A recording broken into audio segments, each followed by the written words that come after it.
Perfect. Great, thank you. Welcome, everyone. Thank you. Welcome back. This is our final day of the 2023 North American Virtual Reference Conference. This is our lightning session for the day, or for this time period. We're on the home stretch now. There's only one other session slot after this, so please see Sched. I want to thank the Minitex Library Network for hosting the conference and yet again, and the members of the planning team. I'm Missy Williams. I'm going to be your moderator for this session, second time around, and supervisor at distance. And before we get started, just a reminder, your video audio is turned off. And please use the Q&A for any questions. And also please feel free to use the chat that has been enabled for this session. So firstly, we're going to have Sandra Meyers. She's going to start us out with the second time around, and then we'll have Emily after to do her presentation. So go ahead, I'm going to turn over the mic to Sandy and she can go ahead and get started without further ado. Thank you, Missy. Hi, everyone. I'm Sandy Meyers, and I'm delighted to spend a few minutes with you at the North American Virtual Reference Online Conference. I am coming to you from coastal Delaware, where the temperature is going to hit about the mid-70s this afternoon. After this talk, I'm headed home and a walk on the beach. I know much of the country is blanketed in snow or experiencing bad weather. Missy said that they're having like really bad wind out in Washington State. I know Chicago and the Midwest is blanketed with snow. So I'm really blessed that we've got a pretty day today. I'm a veteran of in-person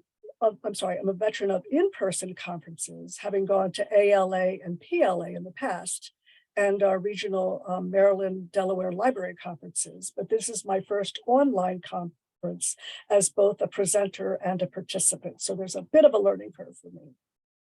I decided to approach this presentation as a conversation, not a PowerPoint.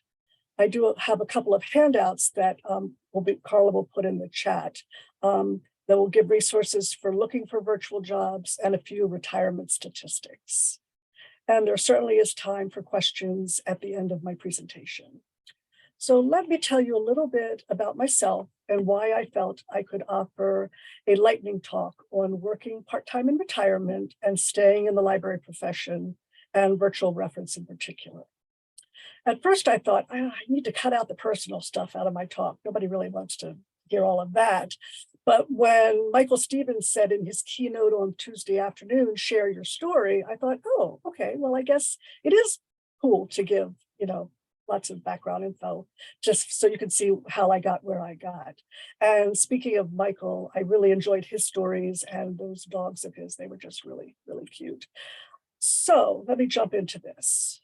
When I left the Anne Arundel County Public Library system, and that's located in Annapolis, Maryland, in March of 2021, I thought I would do something completely different in my retirement. My thought was to volunteer with the library in my new hometown of Bethany Beach and just be a patron.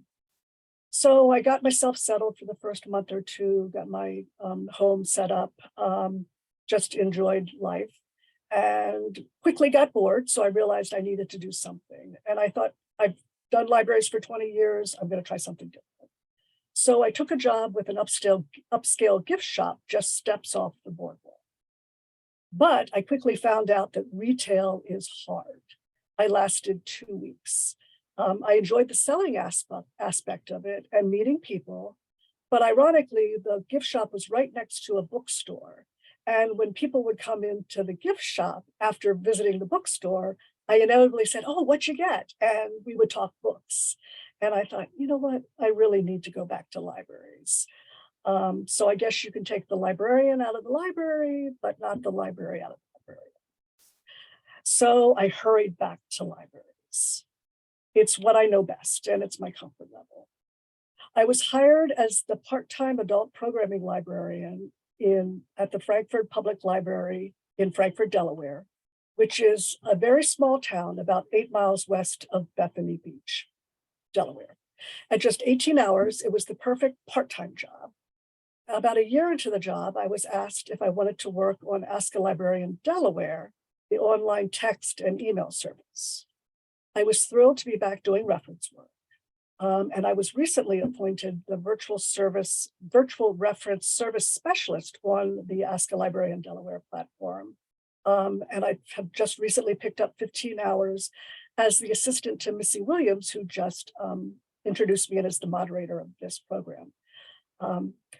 The new position is totally remote, so I can do it from anywhere. And I was able to keep my job here at Frankford. So I've got the best of both worlds, which I will talk about a little bit later in my talk as well. Okay, so enough about me. Those of us who are librarians, and I use that term to encompass all library workers here in this presentation, whether you're CERC, info, academic, public, have a passion for this work. I think that we all get bit with the bug early, and it is just kind of who we are. We do our work with heart. In today's libraries, we are creating thriving digital communities along with the brick and mortar of our physical location. And as Michael Stevens says, everything we do is tied to technology now, but also humanism. And I found the technology this morning, fretting about getting my PowerPoint in the Zoom, and just I hadn't experienced it before, and technology is a learning curve. And I think we're all working through that.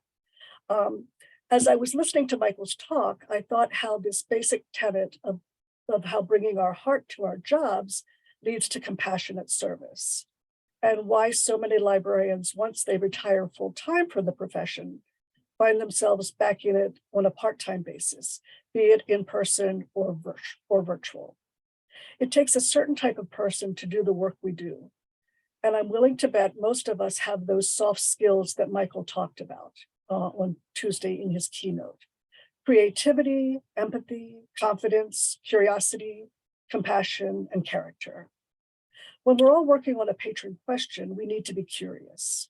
I recently worked on a question where the patron had read that Howard Carter may have not been the sole finder of King Tut's tomb, and that a young Egyptian boy who had brought the archaeologists water was at the site and had dug and found the first step that led down to the tombs. I was really intrigued by this patron's question, and I had the passion and the curiosity to, pardon the pun, dig deeper to find him more information on the young boy. And we went back and forth a good few days with my finding him more information. And he was just delighted that I really took an interest in his question.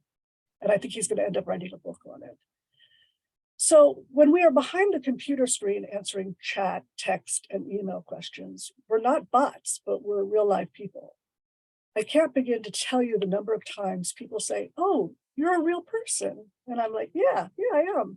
And I try to convene that same sense of warmth, engagement, and caring to the virtual patron as I would the patron standing in front of me. And it's refreshing. People like to feel like you care about them, especially in a virtual setting. And we always want to be welcoming, whether we are like behind the screen here, or as I mentioned, standing at the reference desk or the circulation desk, whatever job you have in libraries. So I'd like to share my experiences with online reference as it occurred during the pandemic. Let me pause here a second. So prior to Friday, March 13th, 2020, a date that will live in infamy for most of us, because that's when the world seemed to shut down that Friday afternoon, I had been answering our text, chat, and email questions on Ask a Librarian at the Anne Arundel County Public Library website. I shared the job with other librarians in our 15-branch system. We're a large suburban system located in Annapolis, Maryland. But when the pandemic hit, we closed all of our branches and did not reopen until June 1st with curbside service. I volunteered to answer what came in on the platform. I was home, divorced, didn't have children at home. My days were wide open, and we really weren't going anywhere. We were like, maybe take a walk around the block at home. So I was like, I'm going to go nuts if I don't do something. So I said, I will, monitor the online platform. And so as you can imagine, we were very, very busy. And during that 3-month period, I answered literally close to about 1,000 questions. And it was fun. I really enjoyed it.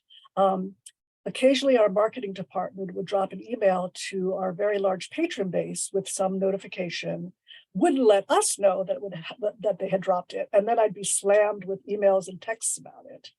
And in that case, our virtual services librarian would jump in and help. And as I said, it was fun. It kept me on my toes. And I got so adept at it that I could juggle 5 chats at a time. I just found that really invigorating to juggle 5 people at a time. So hearkening back to Michael Stevens' notion of the wholehearted library, I tried to put myself in the shoes of our patrons. I fielded many ebook questions. And truth be told, I was one of those old school librarians that kicked and screamed about embracing technology. Prior to the pandemic, I would pass off those ebook questions at the desk. Somebody come up and say, "Oh, I've got a Kindle Water or whatever, or a Paperwhite," which I could never really grasp the Paperwhite. But anyway, I was just like a deer in the headlights because I didn't do it that often and I didn't retain it. But then working on the virtual realm of it, I had to learn. So I taught myself. And I'm one of those people who can go to a training literally 1,000 times, but not retain any of it if I don't do it regularly. And probably some of you have that same problem. You've got to have it right in front of you. You've got to be hands-on. You can tell me a gazillion times, but I have to do it. But now I was doing it, regularly.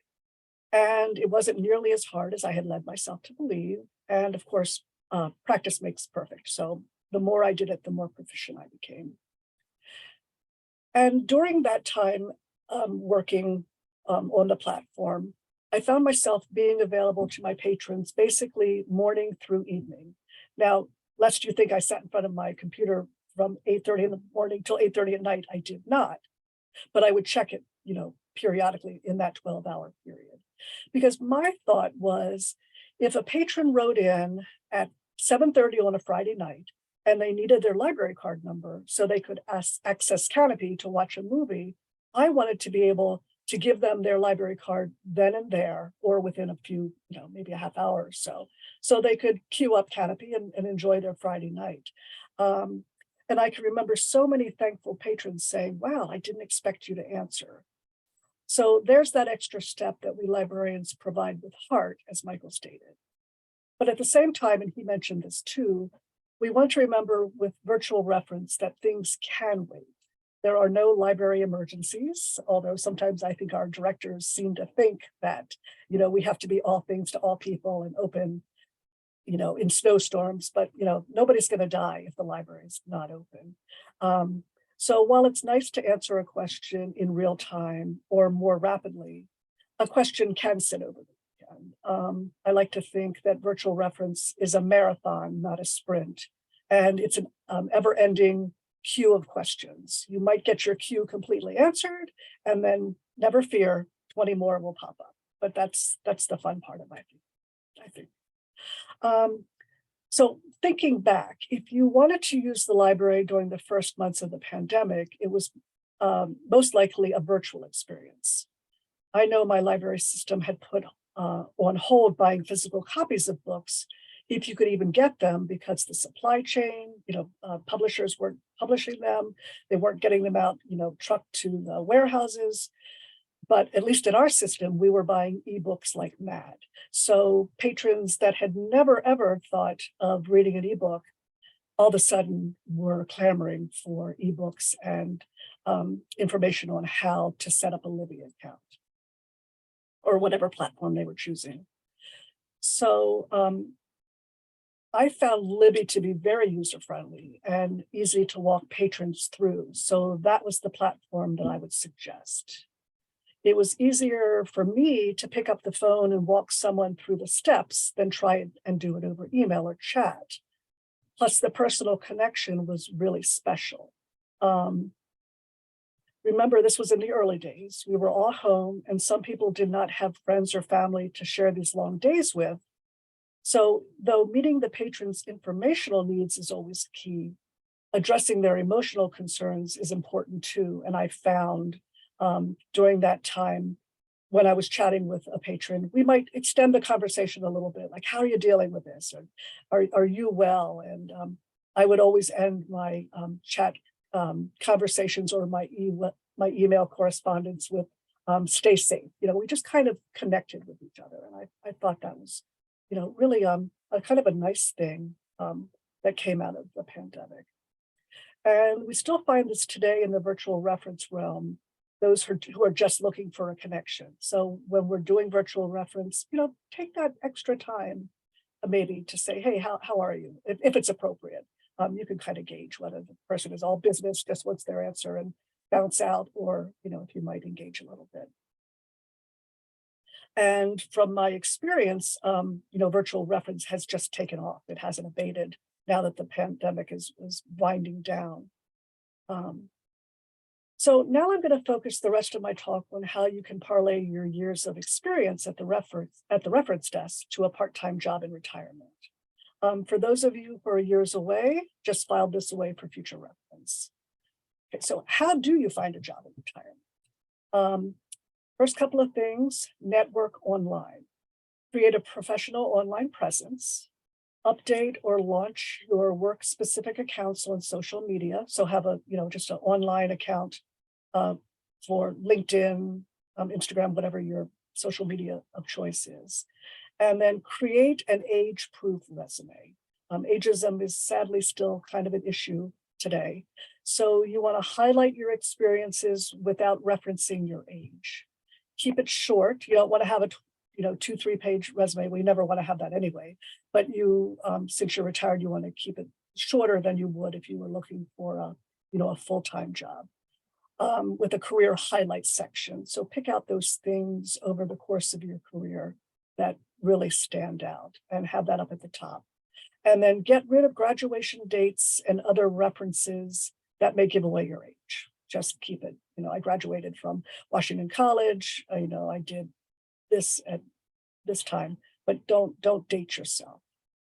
So once you have started your networking, you've got your resume polished, now you want to decide what kind of work you want to do, what work environment suits you best in retirement. In person, if you desire the social connection and structure to your day. I found that I needed to get out of the house, get dressed, and go to work. And just in 18 hours, it was perfect. It gave me exactly what I needed. Remote is ideal if you don't crave that social interaction, that you can keep on a schedule, or self-directed. Remote might be, ideal. And then hybrid, which is the best of both worlds. It gives you the social interaction with the flexibility to work from home or on the road. And I'll be doing that in my new position. I'll be physically here at the Frankford branch, and then I'll be working 3 hours each day from home with the Ask a Librarian Delaware virtual platform. My daughter works as a certified financial planner and works for UBS Financial Services in Bethesda. And she's got a very nice deal where she works Mondays and Wednesdays in the Bethesda office and works the other 3 at home. So she really enjoys that. And she finds that, especially in her line of work, that she needs to be with her team. She's got a financial team and they bounce stuff off of each other. So she, throughout the whole pandemic, she was remote, and then they started trickling back, and the 2 days of work, 2 days a week worked really nicely for her. So I want to tell you a little bit about how some larger county systems employ part-time librarians. I'll just take a pause here. Okay. In large county library systems like Anne Arundel, my old one in Annapolis, the part-time jobs are already there, and that's really nice. We had a large pool of subs known as part-time hourlies. And these part-time hourlies were on both the CERC side and the info side. The PTHs, as we called them, covered the desk while staff were out on leave, to cover illness, to cover a staff meeting. We all wanted to be in a staff meeting and we needed the desks covered. So subs would come in and cover the desk for us. Or summer reading programs, when it was all hands on deck. We would be doing programs and our subs would cover the CERC and info desk. And for that particular scenario, we would hire on the info side people who did not have a library background, but must have had had to have had at least a bachelor's degree. But we provided them with extensive training. And those of us who didn't retire and run to the beach like I did, but stayed local, and wanted to continue working just part-time, they made up the balance of the PTH pool. So you might want to inquire if your library system, whether public or academic, would consider something similar. And those of you in academic libraries will find that your skills probably would, not probably, but they would be welcome in the public library. You, of course, would need to be trained on the nuances of that particular library, but the skills are definitely transferable. So in my own case, once I realized that retail was not for me, as I mentioned back in the beginning, I went back to the drawing board and continued my search, this time using libraries and librarian as my search term, one like Indeed and other job search sites. And much to my delight, a posting popped up for a part-time adult programming library. I sent my resume off and within a day heard from my now director asking me to come in and chat with her. So once you've retired, be sure to utilize the job search resources I listed in one of the handouts. ALA also maintains a database of library openings, so be sure to check that. And then, as I mentioned, Indeed.com and LinkedIn are other great resources. And be sure that you have your LinkedIn account up to date so that you can network with other people in the profession. Yeah. And Thank you, Sandy. Thank you so much, Sandy. I know I don't mean to cut you off, but we are running out of time and we need to get to Emily's presentation. Okay, I'm so sorry. This is fantastic information. Okay, nice to talk with all of you. Appreciate all your sharing. But we need to have some time for questions at the end too as well. So just in case. So thank you so much, Sandy. Emily, please go ahead and take over the mic and introduce yourself. And we're looking forward to hearing what you have to say. Hi, yeah, I love the contrast between Sandra and my talk because I am a first-year librarian. This is my first career, so I love that synergy there. Let me share my screen and go to the slides here. Okay.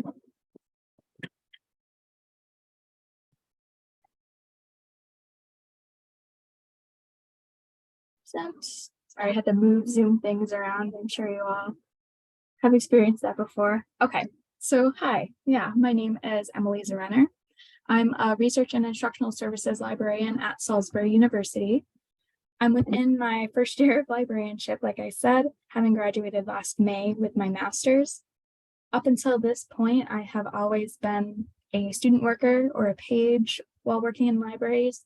I've never been a supervisor before. I had a gap year between my undergrad and grad school, working at my hometown public library as a page. And in grad school, I was a research and information services assistant at the University of Illinois in Urbana-Champaign. Part of my position is leading the research help desk at Salisbury, and this includes supervising our student reference workers. I am not that far removed from my own student employee experience, and it's a wonderful opportunity to provide them with what I either had or what I wished I had in my previous experiences. So this is an overview of everything I'll be going over in my lightning talk.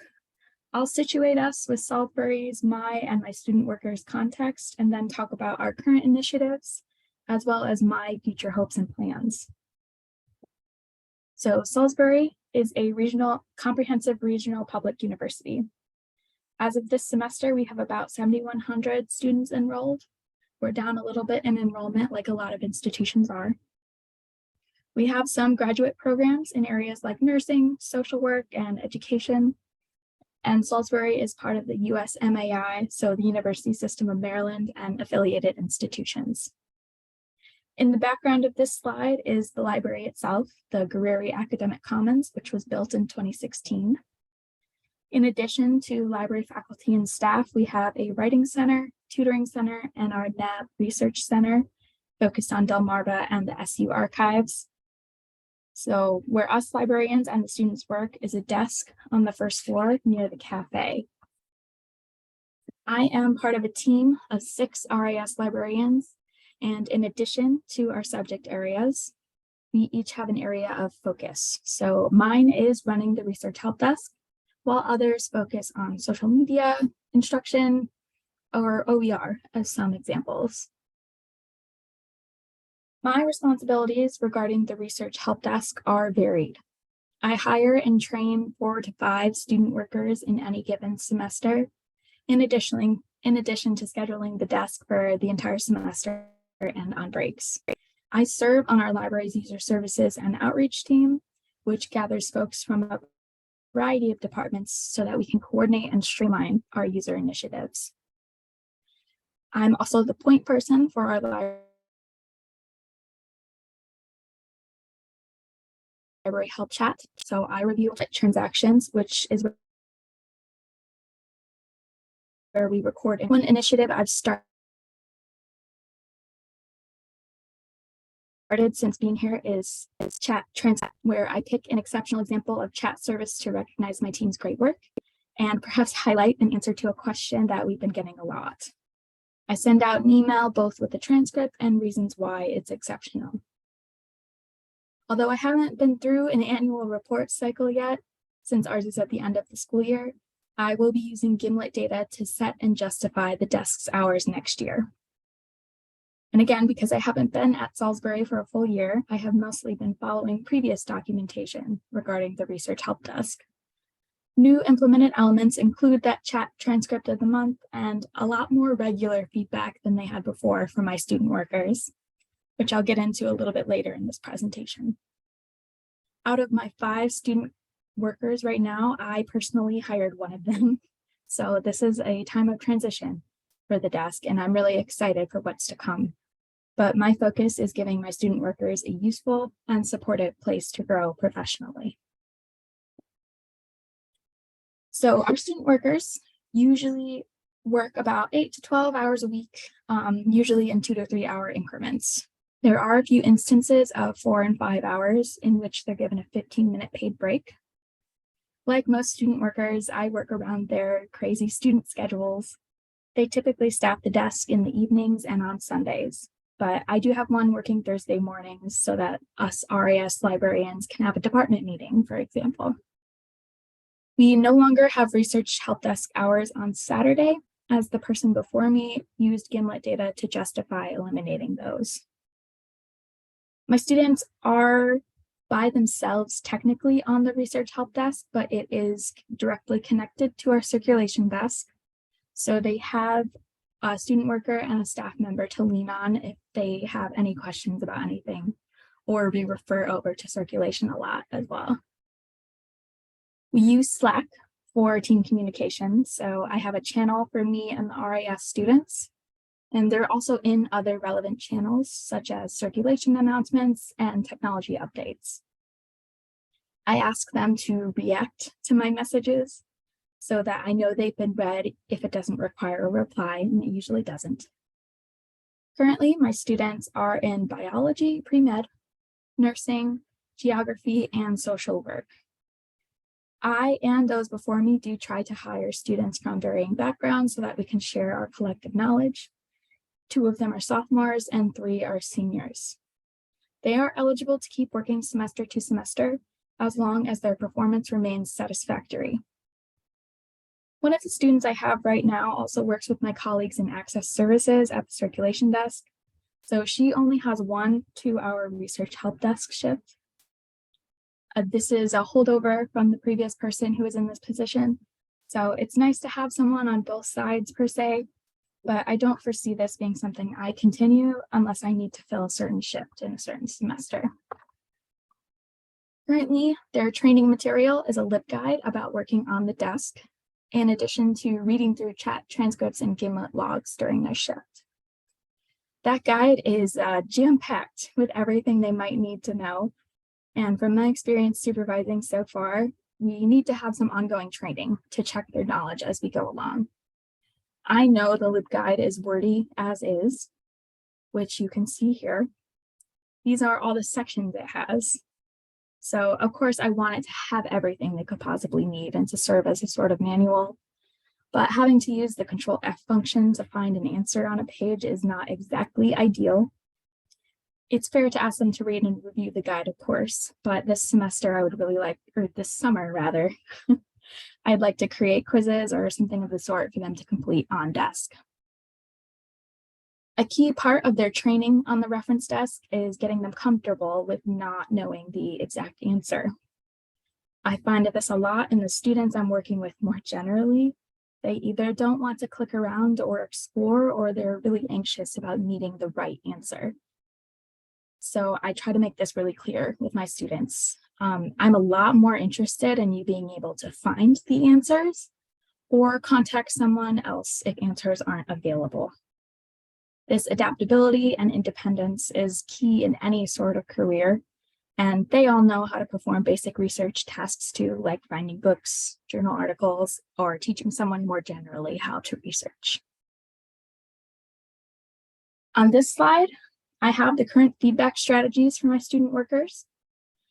Although I am normally at a distance, as I mentioned in the title of this presentation, I don't work with them directly. I do strive to visit them at least once a semester. If they're new, I'll sit in on the first 2 hours of their shift to go over everything and help with questions.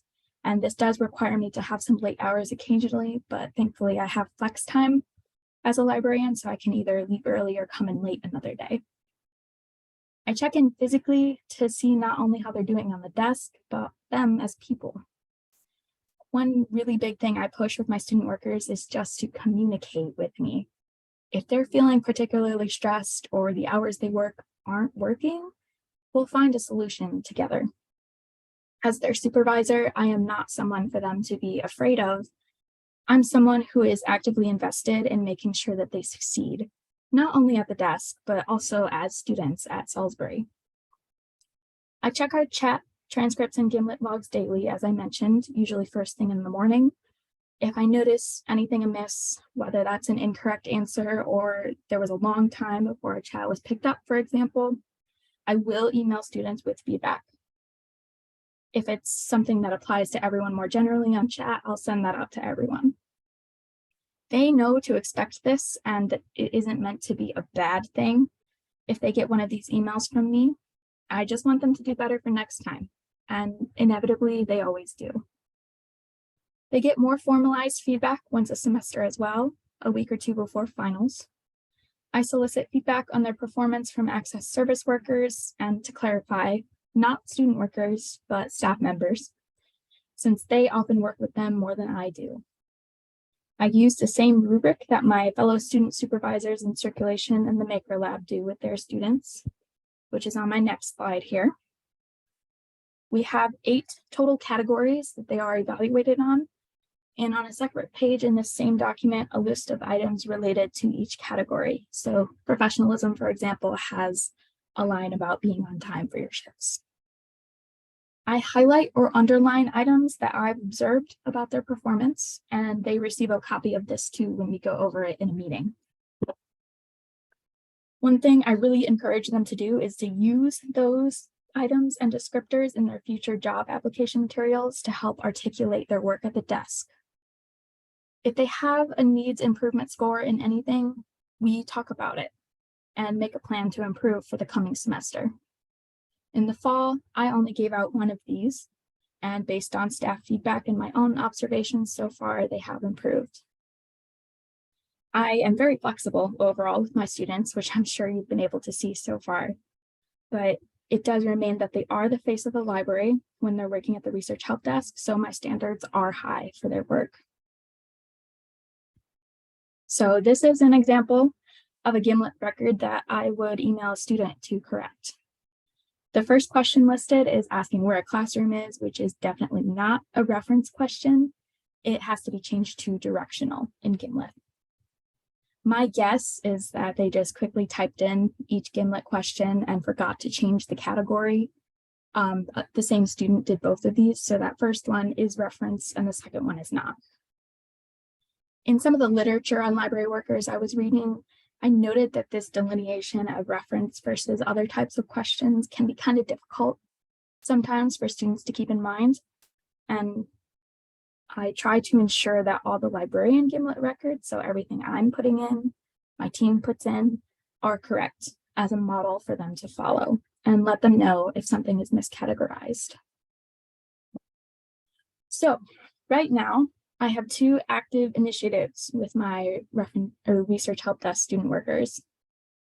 The first, our DEI program, was created by my coworkers in circulation, Amy and Natasha.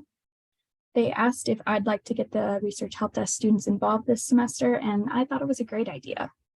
So with the DEI program, we have a list of activities they can take part in or events that they can attend on campus. We ask that they write a 2-paragraph reflection on the experience and relate it to DEI. And at the end of the semester, all student workers and supervisors will gather for a reflection presentation, and they can speak to whatever they did. We're providing dinner for that event, and this is just a great example of me and my fellow student supervisors trying to make sure that these jobs benefit students more than just professionally too. Additionally, we're having campus career services come talk to students about resumes as well, so a more traditional type of professional development for students. This is a paid learning opportunity for them. I also make it very clear to my students that they can come to me with help about anything career related. So resumes, cover letters, letters of rec, references. I did have a student graduate last semester who had me down not only as a reference, but we also had some long conversations in my office about where her career might take her. Okay, as I mentioned a bit earlier, this first year as the research help desk coordinator was focused on getting to know the program as is and making adjustments here and there.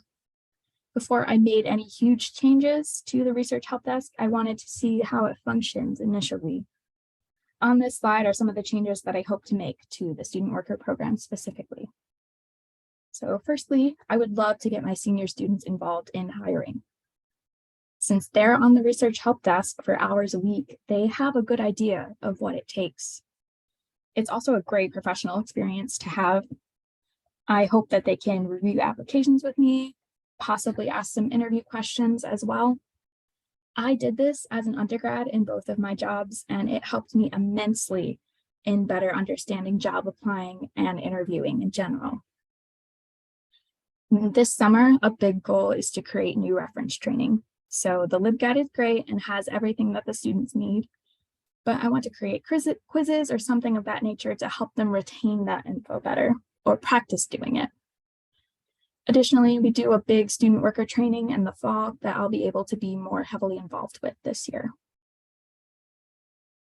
Finally, I'd like to develop some projects that I can work on when the desk is slow, like working on FAQs, for example, or invite some of them to present at conferences like this one with me. Just 2 years ago at NAVROC, I was that student presenting with my supervisor on getting training entirely remotely because of COVID. My research help desk students aren't all becoming academics or librarians. In fact, most of them are not. But having that insight into what a research conference entails is a really valuable experience that I'd love to offer. Finally, although this isn't listed on my slide, I have a goal to increase our virtual reference transactions just in general. Since August 29, 2022, so the day our semester started, we've had 293 total chat transactions. I don't think the service is very well advertised as it is, so I've been creating materials as well as showing off chat response times in classes. Have been a couple of my strategies so far. That is still a slight increase from the time frame of August 2021 to February 2022, but SU has a number of distance and online learning programs that may not fully know about our chat services and virtual reference, so I'd love to get them involved in that. All right, thank you for listening, and let me know if you have any questions. Thank you, Emily. Yep, you did have a couple of questions come in. Firstly, another Emily has asked, can you give us a link to your LibGuide? I'm guessing it's not publicly available. It is a private LibGuide, but I'm happy to send that link. Let me grab it real quick. And then the other question was, I'm guessing for you as well, since it just came in, do you monitor chat reference from the research help desk? Yes, they are logged into chat. So when they're on the evening shifts, they're the only one monitoring chat, so they're responsible for it. During the day, all of us librarians are logged in. So if they're working a day shift and we're there, we will grab the chat first. I want them to focus on like walk-ups, phones, that sort of thing. Perfect, thank you. Okay, and please feel free to add your questions in the Q&A box or in the chat. I see that I froze up a bit for some panelists or Yes. attendees. Sorry, I'm at home. So that is the look guide. Thank you. Yes, and Kelly comments, it's good that the rest of the librarians are on chat during the day. Yep.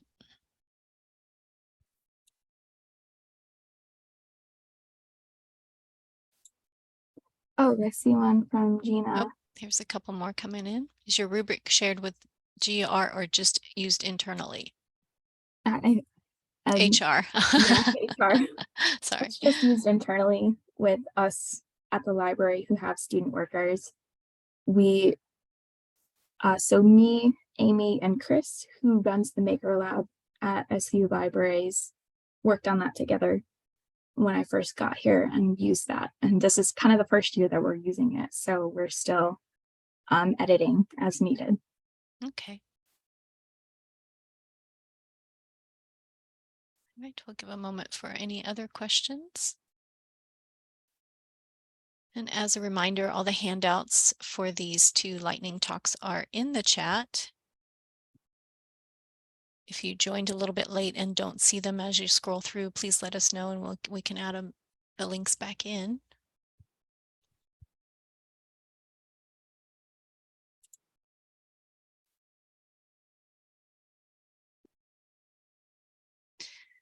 That's interesting. I was just in a session, Emily, you might have been as well, about how they've advertised it throughout the campus, their chat service and reference services. So yeah, a lot of great information there. Okay, here's one from Haley. Do you utilize any kind of recognition tools throughout the semester so students know what they're doing well? Yeah, so chat transcript is one of them. That can be librarians or the student workers. But if I notice that they have a really good chat or they had a pretty in-depth walk-up research transaction, I will email them, ask them how it went, or message them on Slack, either one, and just congratulate them. That's really big for me, is doing kind of appreciative inquiry with them. So seeing what they did well, making sure that they know they're doing a good job. Employee of the month or others. Okay. Oh, thank you, Carla. I was just getting ready to put all the different links there. Yeah, and in Sched, I have a references and resources document too that I can grab. Perfect. For everyone. And let me know if it doesn't work, because I have so much trouble with Microsoft SharePoint. Let's see, I was able to grab it out, so thank you. Perfect. Okay.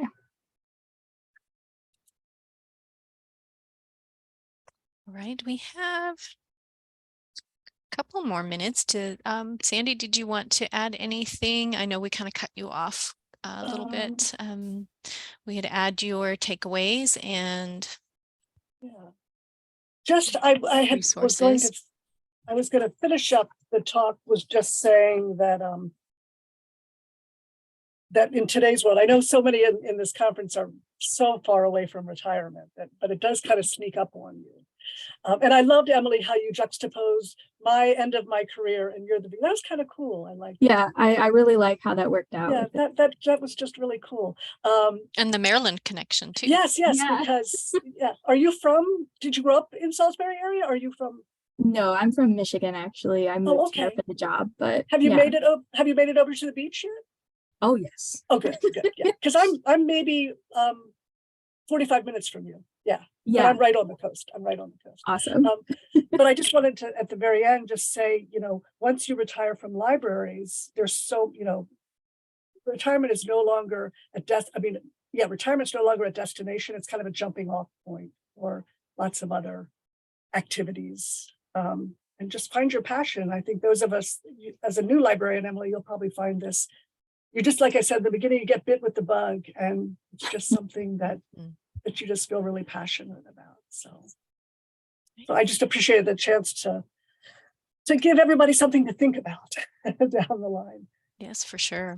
Yeah, we appreciate it. And it's good to think about. Yeah, I've worked in libraries for a long, long time too. I can't even imagine retirement for me would be doing exactly what Sandy's doing. So. And when you can do it part-time, it's just really nice because you can do, you can travel, hang out with your grandchildren, you can do all those things without having to work 9 to 5. And especially in the public library, it was every other Saturday for 20 years and 2 nights a week. And that gets old. That gets tiresome. Yep. No, thank you. Anyone have any other questions?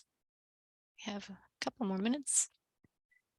Oh, we have somebody retiring in July. Oh, congratulations. Volunteer with little children in 47 years of academic library work. Congratulations. Yeah. That's amazing. Thank you for doing that work. And thank you, Jody, for that comment. Appreciate it. Oh, in about 20 years. Okay. I thought she was ready now. All right. I'm going to put the feedback survey in the chat too. And whenever anyone gets a chance to fill that out, we greatly appreciate it. And we do take it to consideration for future conferences as well. Let's see, we have another comment in the chat. Retired colleagues came back to college to work part-time. Yes, it's always nice to have retired librarians come back. Yes, it is. Their expertise, share their expertise. Can learn a lot from them. And then conversely, we learn so much for the young ones, as we call it, because they have all the technology, because you grew up with it and we didn't. Right. So. And the enthusiasm and the energy is so wonderful. And, you just want to bottle it up and say, exactly. give it back. So Emily, you're going to do fantastic things, I'm sure, for your university or organization. Thank you. Good job. All right. Well, thank you all so much. I guess there's nothing else. We can just end like a minute earlier and have just a minute longer to get to the final session. Please check Sched if you're not already signed up for it to grab that link and jump in there. And there's the full session and then the lightning session, 2 lightning sessions to wrap up the conference. And thank you so much for presenting for us, Emily and Sandy, and really appreciate it. Our pleasure. My pleasure. Our pleasure. Yeah. Our pleasure. Yes. Our pleasure. Y'all have a great rest of the day. Okay. Bye-bye. Bye-bye. Bye.